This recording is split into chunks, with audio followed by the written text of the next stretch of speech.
Pudge, what time is It's it? time for the Chubby Guys podcast. Woo!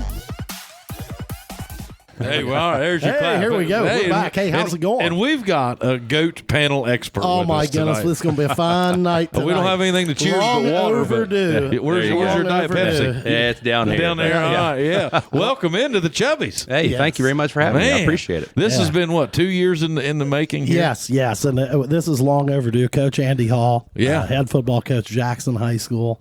But as you will find out, the man, it didn't all start at Jackson High School. No, it didn't. Yeah, so you How many years have you been coaching total right now? This will be coming up 31. 31 31 years. years. So tell me, I want to know how kids have changed over 31 years. You have to have seen it. Oh, it's changed a lot. Yeah. And Hey, Chubbies, is your driveway and yard just an absolute mud hole from this spring and winter?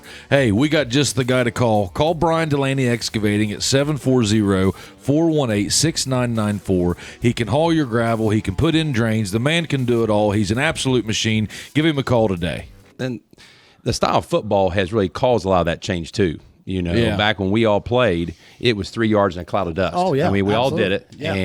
And, I played for Ed Miller, who, was a Hall of Famer. And, we had back in the days with him and Bob Lutz and those guys.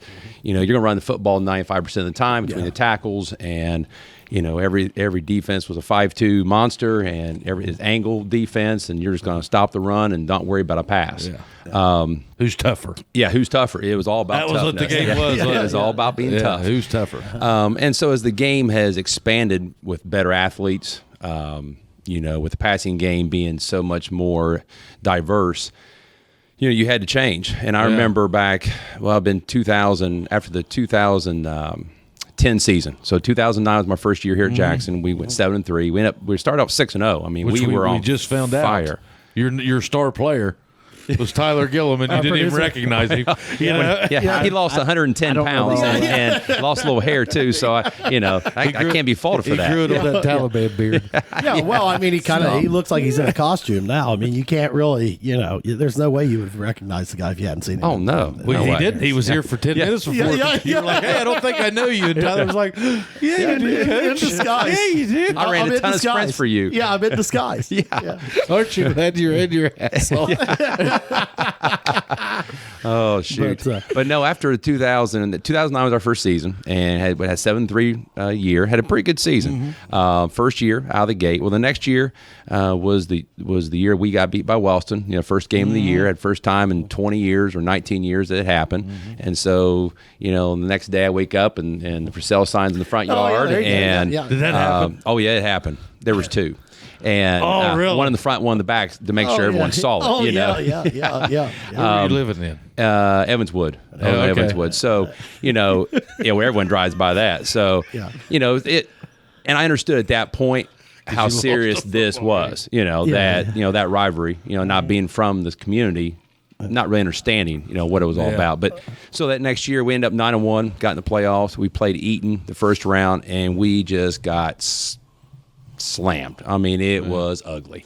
And a lot of it had to do with speed. We were bigger and stronger, but we couldn't catch any of them. And that was the first time we had seen really a true spread offense. They had a quarterback about 6'6".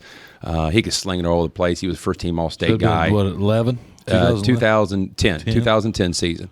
And, then that's about the time I met Jason Prater. And I know he's a big sponsor in the show, does a great job. But, that by the time he and I started to get along with each other and met one another, and he was talking about speed training. And, he was about, 4 or 5 guys, all he had. And I sat and talked to him. I said, we have His to story is revamp. amazing. It is amazing. And, the fun thing is I'm part of that story in the sense of how he got started. And, after about 2 or 3 days of talking to him, and I said, we have to change everything we're doing in the sense of we still want to win, have that toughness component, but we have to be able to catch people in space. And our program wasn't really set up for that. Never has been. No. And I came from programs that weren't either. So it wasn't like it was just a Jackson thing. All This four was to you. all of us. Yeah, all of us coaches. So, Jason and I sat down and we talked about revamping the whole thing. And there were some things I was a little leery about at first because it was a different change, a completely different. So give me an example. Well, I mean, we weight tested and did all, we bench, squat, and power clean, all that stuff, but we got away from the heavier, slow moving lifts like deadlift and stuff like that, and got into more movement lifts to where you have to be able to bend, you have to be able to be flexible, you have to not necessarily have a ton of weight on the bar to move it, but be able to move it in different directions. So it's not just laying down and pushing a bunch of weight. You got to be able to do other things with it. So, and then the speed training, Would you call that like functional? Functional training, yes. Yeah. Be able to move, because it doesn't make any difference if you can bench 300 pounds, squat 500, and power clean 285. If you can't catch anyone, well, then you're wasting time. And I felt like that's kind of where we were. We were strong, big, strong kids. Yeah, always we're still have been, pretty strong, and we still But are. I'm yet to see ever a bench set up in underneath the scoreboard to where how much you bench. That just doesn't. It doesn't exist. Yeah, right. So we really bought into what he was doing, and so our kids started doing stuff with him, with us together. And then eventually, of course, when he started opening up his gym, then they started going up there on their own too. So that really changed. So in 2011, we got faster quicker. And, we made that great run. The first, undefeated season since I'd been, my first undefeated season as a staff here. And, got to the regional semis, played Jonathan Alder up at Logan, had a great chance to win that one and went and get to the regional finals, but just had we ended up 11-1 that year. And that's the thing where things really took off. And I think at that point, and we talked about before we got on the air, early 2000s is when you start talking about concussions and the fact of, the idea when we all played, hey, you get your bell rung, you came out for a play, you start seeing stars, you can't really understand what's going on, but then all of a sudden it comes back, you go back in the game. Those days are over with. And you found out that because we were doing that for so long, we as in just a football community, long-lasting effects, we're finding out now. So probably around, I would say 2014, 15, we started to see different tackle styles come around. And where you want to keep the head out of the tackle. We just talked about biting the ball. Well, no, we just talked about getting the head out of the tackle all together and using our chest and our shoulder pad area to get him on the ground. Now, and that's changed a lot. And we've seen that at not only the high school, and Pee Wee level, but college and pro. And it really started from the pros. The Seattle Seahawks had the Seahawk tackle, Gator roll was what they called it, and it really started at that level, and then it started coming right back down to the high schools. And so it was one of those you had to adapt because parents were starting to get worried. Kids were getting worried. As coaches, we were too, that maybe we need to change things. And another thing, too, about those concussions, because now, when you're 3 yards in a cloud of dust and everything was within a 5-yard box, there wasn't a lot of concussions. I mean, there really wasn't because you weren't opening to that short contact. From me to you, when we blast each other, we're going to be okay. But now, all of a sudden, when you're 53 and a half yards wide and defending that, and now everything is vertical in space. Now it's 20-yard head starts up guys and angles where you get blindsided and headhunters where all of a sudden now you're putting people out of the game. And so are you coaching that now? Like let's say you got a headhunter, because I know you kind of have to. Yeah, we got some kids. Yeah, I mean, are you coaching against that now, or are you coaching? No. How do you coach that? Well, I mean, in open field tackle, we teach that gator roll. So what we tell them is we're going to have eyes to the thighs, and we're going to hit our shoulder pad to the thigh pads, and then as we hit, we're going to hit and roll. So instead of hitting and try to run over top of them like we did back in the day, it was a hit and just roll. And so we're because if you just lower your shoulder and blast a kid, even in high school, they're going to call for targeting, and they're going to get. They've really taken that out of the game, right? Now. So you had to adapt to that, and when it's safer altogether. Now within the tackle box, it's still the old fashioned. You got to get on the ground. You got to tackle because you're still 4 or 5 yards away. You don't get a free run at those guys. So that really hasn't changed in the run game. It's the pass game and special teams. Being able to, you have to be able to get guys on the ground, but also you can't just lower your head and blast a kid like we used to years ago. So we really emphasize that. Because again, at the end of the day, if official or Jason Crawford, our trainer, if he sees a guy dazed, he's done. I mean, you don't go back in the game, and then all maybe of a sudden, for weeks. It could be weeks. You have a 5-day grace period or a 5-day period. You have to be out, and Jason has to take them through a protocol. After 5 days, 1 day at a time, you have certain things you have to meet before you get back. So it's an easy 2 weeks. So the days of just being tougher. those things are long gone. Would you say, Coach, that it's a safer game now?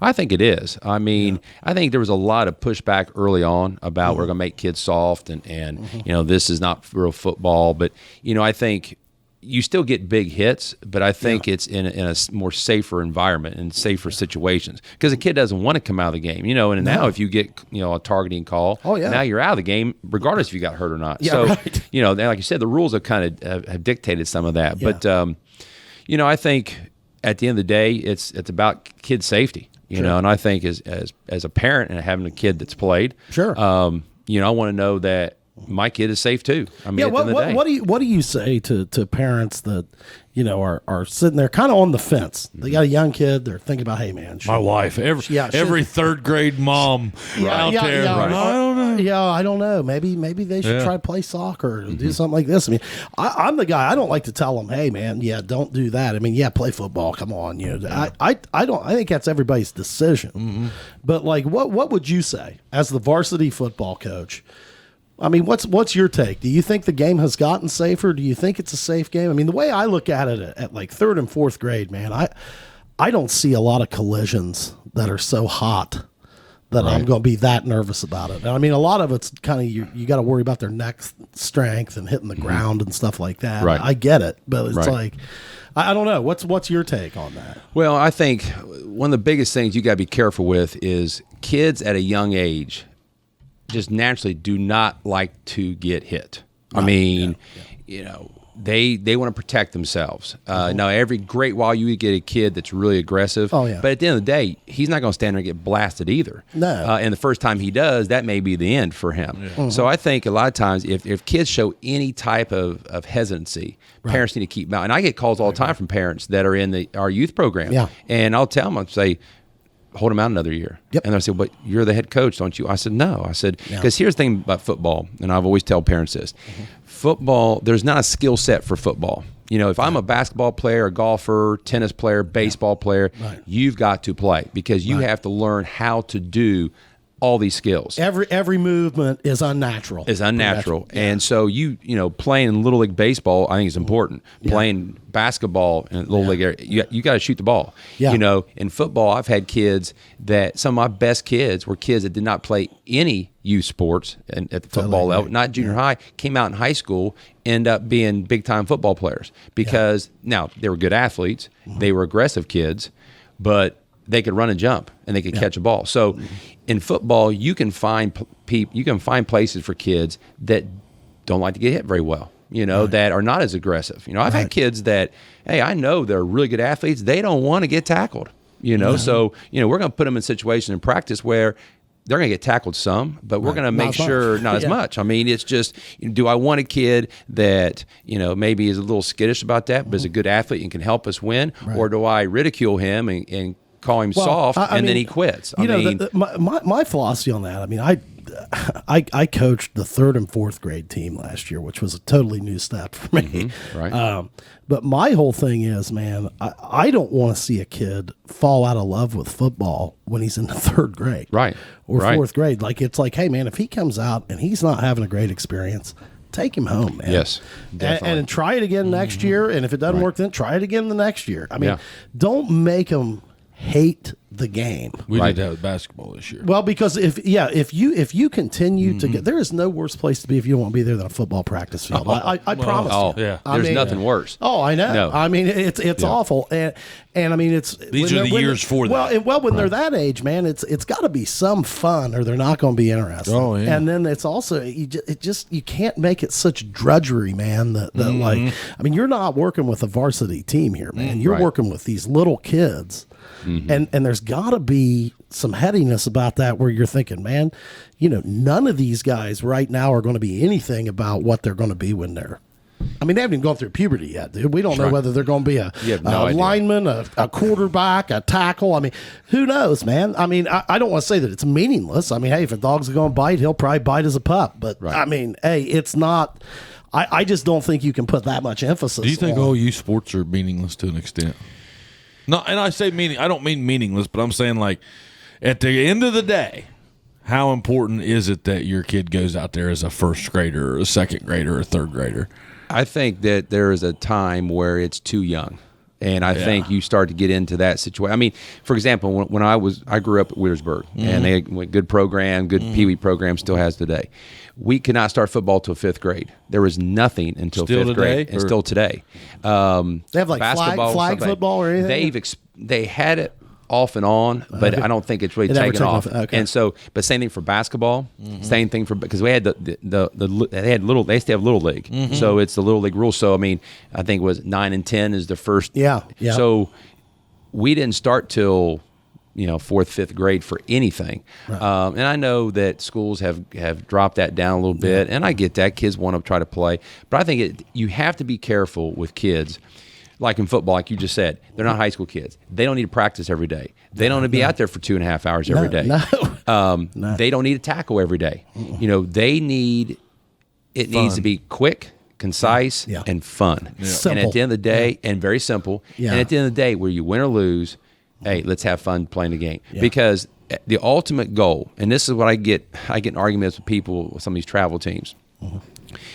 If I don't care how many trophies you take home in elementary, middle school, and we've seen a bunch, if they don't play high school sports, then what was the purpose? You know what? Okay, you bring on you. I win this XYZ championship. Great. No one cares in high school. And what have you done if you ran that kid off, or he's already played 150 baseball games, 85 basketball games, and he's played a ton of football games. I mean, and they don't play in high school, then what was our purpose? I mean, at the end of the day, you want to make them, it's a feeder system. You feed them into the high school. And, I'm really, really particular about with my junior high coaches. Hey, they got to get to me. You can, I don't care how many games. I mean, I want them to win. It was like this past year. So we really load up our junior high schedule, just like we did the high school schedule.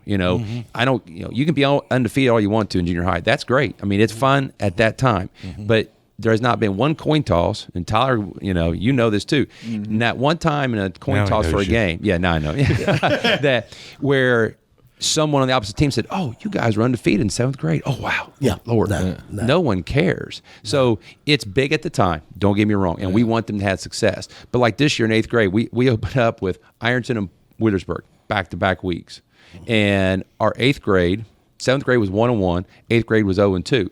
Our junior high has been 0-2 since I've been here. Yeah. And our 8th grade coaches were concerned. They're like, "Oh, coach, I'm sorry. We need to." No. I said, they were in both games that were really close. Yeah.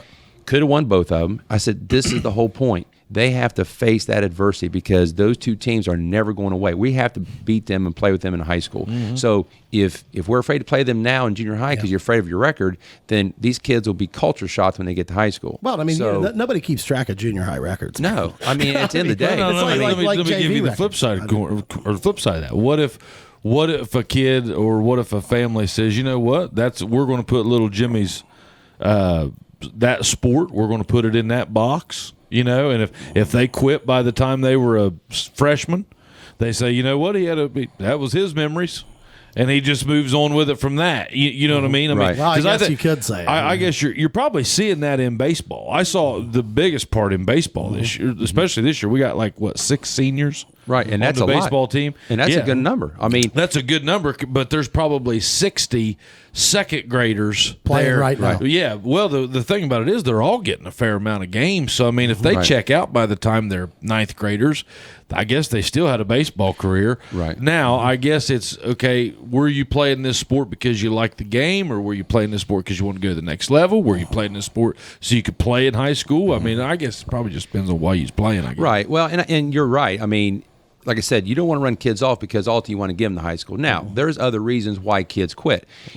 First off, in high school, little Johnny doesn't always get to play.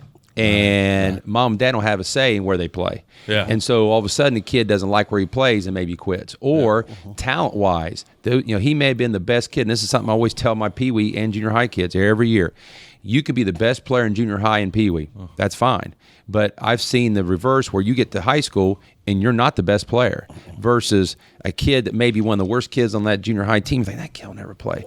end up being one of your best players because, like you said, with guys, before they hit puberty, you have no idea how big they're going to be, how strong, and how hard they're going to work. You might have guys that are as big as they're going to get in the 7th grade, and they're bigger with everybody else. Seen it. Then all of a sudden, everybody catches up. I mean, and passes them, and then all of a sudden that kid loses his mind, and they don't want to be part of it, so they quit for that reason that's too. That's a mental thing for that kid, right? And then you get in. Of course, when you get in other sports, a good thing about football is there's a lot of positions out there. I can play a bunch of kids. Our goal on Friday nights is from offense, defense, and all of our special teams to play 30 to 40 kids on a Friday night to get reps. Now I may not be getting 20 reps, but I mean they get on the field and they're helping us win a ball game. That's all. Yeah, it is. That's why my assistant coaches do a heck of a job. Because we try to get that so that way if kid gets hurt, hey, next guy up, let's go. I've never been big on hey, our best player gets hurt. Oh my God, it's the end of the world. And our quarterback goes down, running back goes down, best lineman.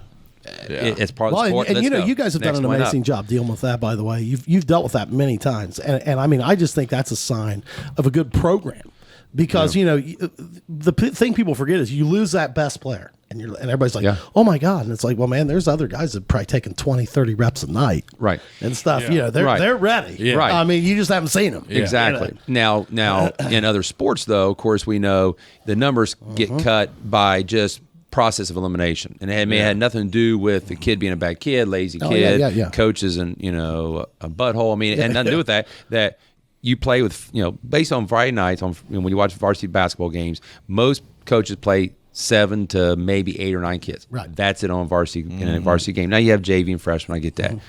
That's it. Now you may come up with I coached junior high basketball this year, 7th grade. Had 15 kids in the 7th grade. Well, and 15 kids in the 8th grade. You're not going to have 15 seniors. It just does not work out that way. Baseball's the same way. Now, baseball, and Coach McGraw and I are very good friends. I think he does a great job. One thing that baseball always has to deal with, your positions are limited on, are you right-handed or left-handed?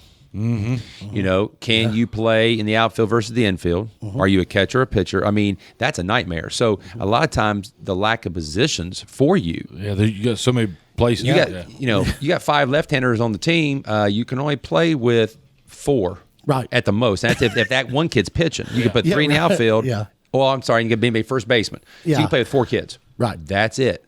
So good luck. You don't see very many left-handed third basemen. No. So I mean, like to answer your question, I guess there are a lot of factors of why kids don't continue on. And again, at the end of the day, you want them to have those experiences, and those experiences allow them to understand, I'm not very good at this. I want to do something else. And there's nothing wrong with that either. I mean, I've had kids go through Pee Wee, decide I'm not going to play in junior high, come back in high school, they're fine. Or a kid come through the whole program after a freshman year, this is not for me, coach. And then maybe their junior year, they come back out.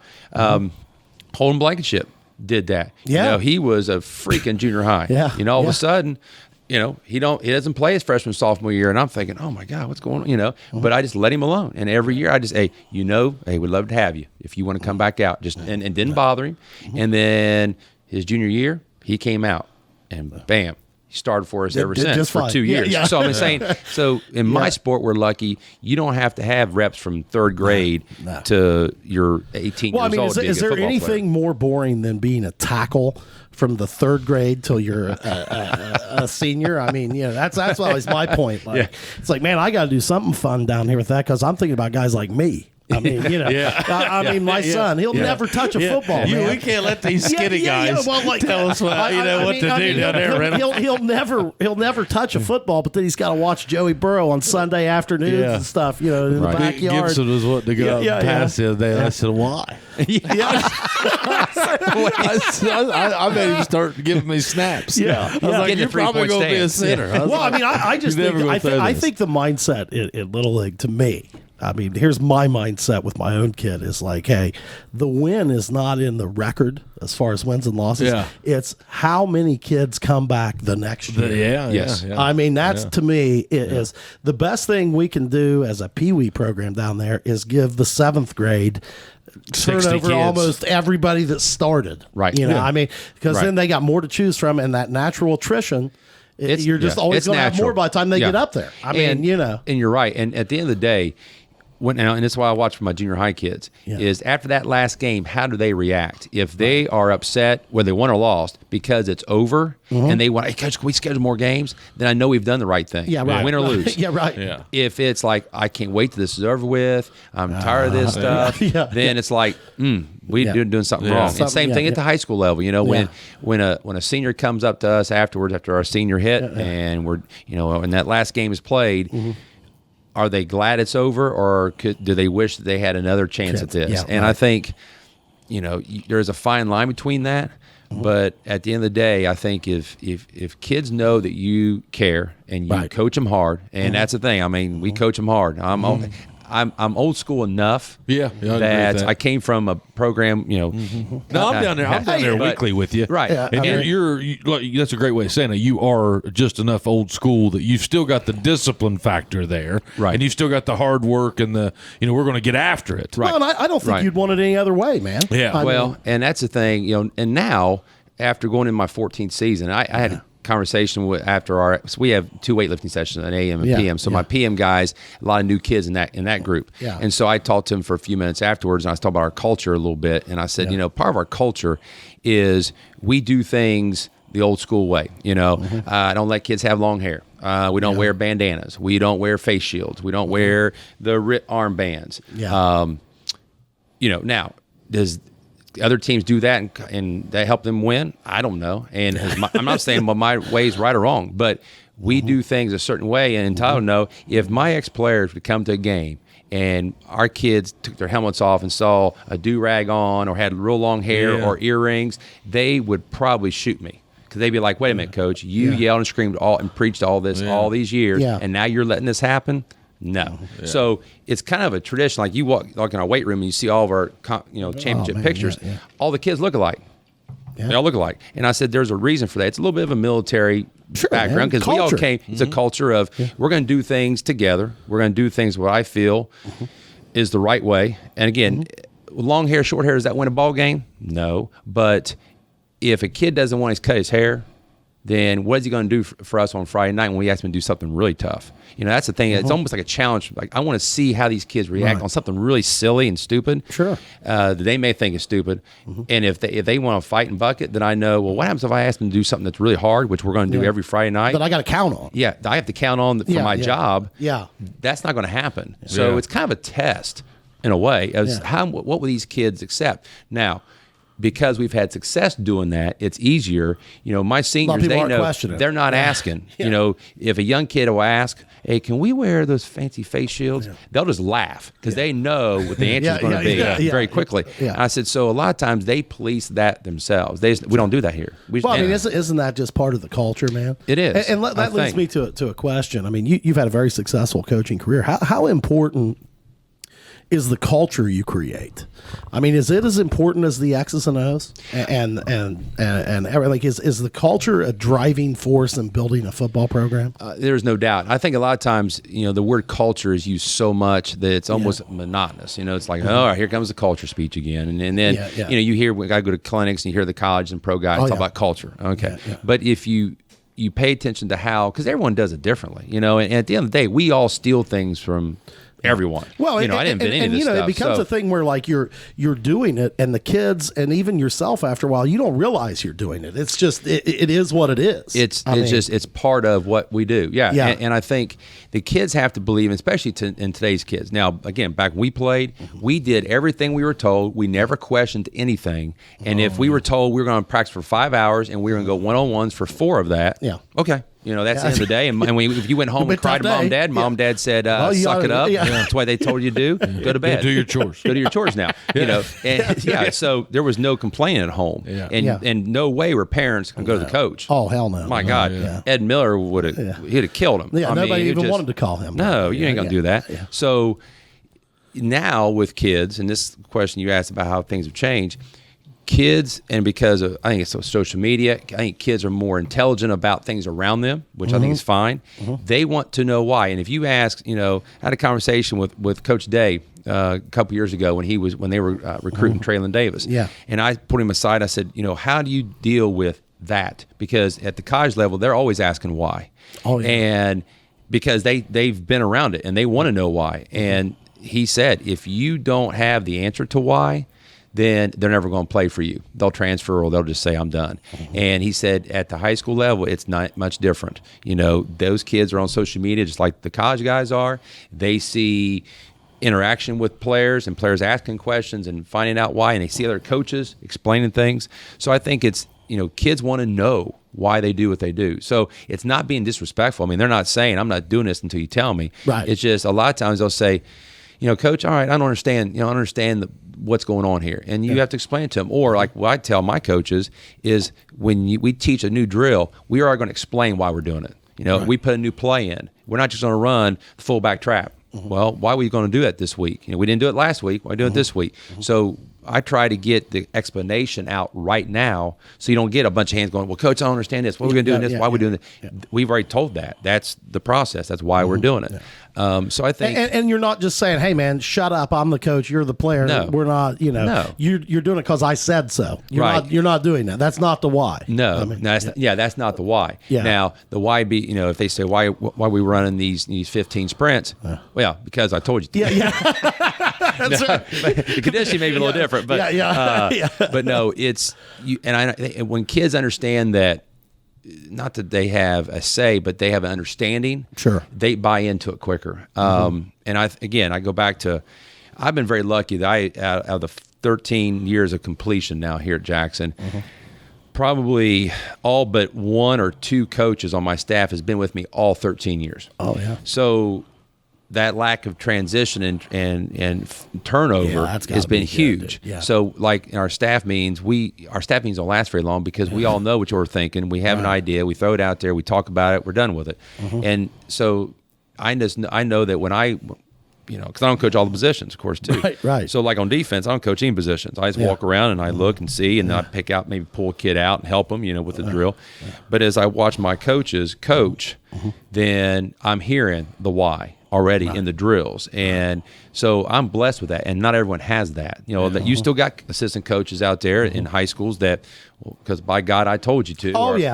That's why they did it. That's why we're going to do it. Well, and I would say that culture, I mean, I'd say you never know how successful that program is. You know? Right. And I think, unless it's a guy that's been there since 1985. I mean, exactly. Exactly. But I think kids too, when you have success, they're willing to listen to more stuff, you know, and they're less to question because, well, I mean, we just won 11 games last year, or just won 12 games, or won, you know, undefeated, or went to you know, so that helps too. I mean, we all know that. You better have kids that can play and so forth. But I think that. Well, I mean, okay, so you'll be your 15th season next year. 14th next year here at Jackson. Okay, so you know, you said earlier you didn't grow up in this community. I mean, I'm sure you'd probably heard of Jackson. Oh, yeah. You played against us. And you know. I played against you guys. And then we weren't very successful at that time. We got more successful there for a while. And then you came in here and I mean, as an outsider looking in, a guy that is a blue blood here, I was like, man, I've never seen a guy just adapt to and just embrace what culture we had and then put your finish on it. I mean, it's awesome. You walk in the locker room, you got pictures of old players up there. You've got all this stuff about tradition. You have people come back and talk, and you welcome anybody that ever graduated from the program. You just welcome them back. I mean, had you had experience with that kind of thing, or how did you come in? You didn't change anything with the X's and O's. I mean, I don't know how anybody would even know that you're not just Jackson through and through, Jackson blue blood, born and raised in Jackson. Right. I mean, you know. Well, I think, you know, learning from other coaches throughout the years, being an assistant in different programs. Yeah. I was a head coach at Rock Hill back in the mid '90s. Back I was young back then. Oh, Lord have mercy. But, you're a wild man. Oh, I was wild. I did some stupid shit. I mean, I'm telling you, I did. I was always real in '97, '8, and '9. I was an idiot. I mean, I said things to kids and did things that I would be fired now today. Oh, that's funny. So you can sit here and reflect a moment and say, I was stupid. I'm stupid. And I've seen some of those former players occasionally if I'm up in the Ironton way. Matter of fact, I saw two of them when we played Ironton this past year at Ironton. They came. They knew knew I was coaching at Jackson. They had followed our program, and they came up to me before the game. Of course, this is 20-some years, and I'm like, well, more than that. You know, they had kids that you know I could remember, and they were talking to them, and they were like, "Do you remember, Coach, when you told us?" I'm like, oh my God, did I really say that to you? or in that one practice we did this. I'm like, we did those drills. Are you serious? I'm like, oh God. Yeah. But to get back to your question, I had done research. I knew Jackson was a program of tradition. Yeah. When I came back and got hired, I talked to your dad. I met with your dad. I met with Shane Wolford. Yeah. I met with Jim Reynolds in the Pee Wee program. Yeah.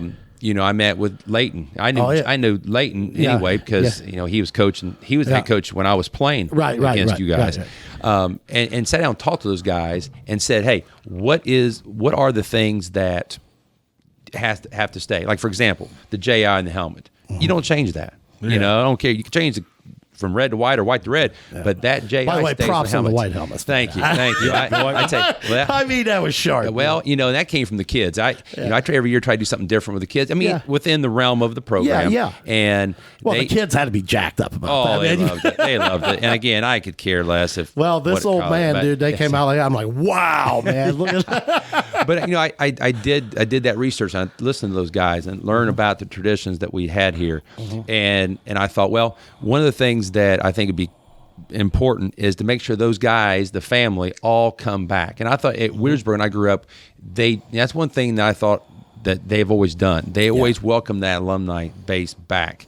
And my dad, I think, really brought that on. Ed, not as much. He was a real old school guy, of course. But when my dad took over in '91 at Wheelersburg, that's one thing he did right away because he'd been there 25 years, so he had coached them anyway.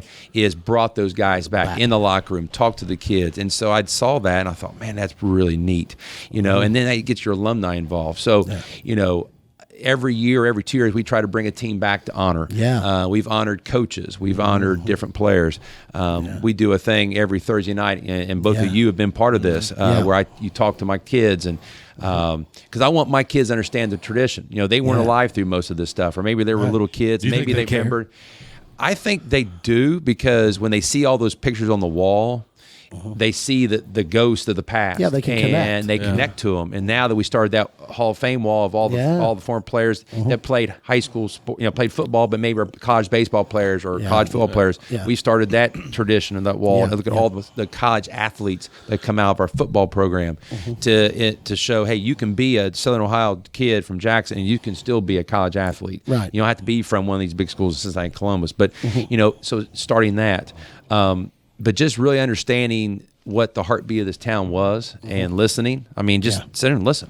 I didn't have to agree with it. Just listen. Right. And then to make sure that these people, even though I didn't coach them, didn't know them, felt like that this is their home. The stadium is their home. The locker room is their home. Yeah. Even though I wasn't part of it at that time, this is still their home. And I think we've had success with that. I think people feel like that. Oh my God! Yes. I mean, it's like I said. I think it's unbelievable from my perspective. And then I almost feel like now you've been here. You're starting your 14th year. You're kind of feeling like, hey, man, I'm part of this now. I mean, this is me. Yeah. I mean, this is the winningest, the longest. I mean, now you kind of like, yeah, dude. I mean, I'm not from here, but I might as well be. Yeah. I mean, I feel I like own that. this shit Right now. And I feel like that stadium is a second home because I stay there more than anywhere else. But no, this past year we honored the 2011 team because that was our first undefeated season. We were 11-1 that year. And that was a special because that was one of my teams. That was the team that I coached. And so all these other teams that we brought in, I've been in awe of just knowing who they are or heard their names and thought, those guys. So I felt special with that. But this group was yours, was mine, my staff, and we coached them. And so to see them as young adults, as fathers, as husbands, that the ultimate goal for us is to make sure that hopefully they're successful with that. Yeah, sure. It was awesome. And then we had, we had a get together after the game and a social hour where we just told old stories and all the coaches came over. It was awesome. And you really feel like, man, we're doing some good stuff. Yeah, doing some stuff right here. Yeah, because you don't have a lot of time to reflect on this. Because 30 days after the last game, you won't reflect on it until it's over. Probably not. And does your dad do that? You know what, man? It's funny. Like when he hung it up, man. Like that guy shut it off. Now he's a football fan. He goes and watches the games, but like he's like, this is, I don't know why I wasn't doing this before. This is fun. He's like, there's no pressure, man. It's all. And he goes, now I'm not the dumb guy on the sideline. It's and now he gets aggravated sitting in the stands. Right. Well, I mean, and he should. He's a coach. Yeah, like he's never going to leave. When you hear people criticizing stuff, he's kind of like, everybody's a damn expert. I mean, it's been special, and I tell you, I told a buddy of mine this the other day. We're going 31 years, and we look at retirement. I got 7 years before I can retire from teaching. I mean, the state teacher retirement. And you look at I always thought I was going to coach forever. The last game, I die. I don't go the next week. Type deal. Right. But I think as I'm closer to the end, of course, the beginning. I see where it gets tiring. I mean, it wears on you because the energy of.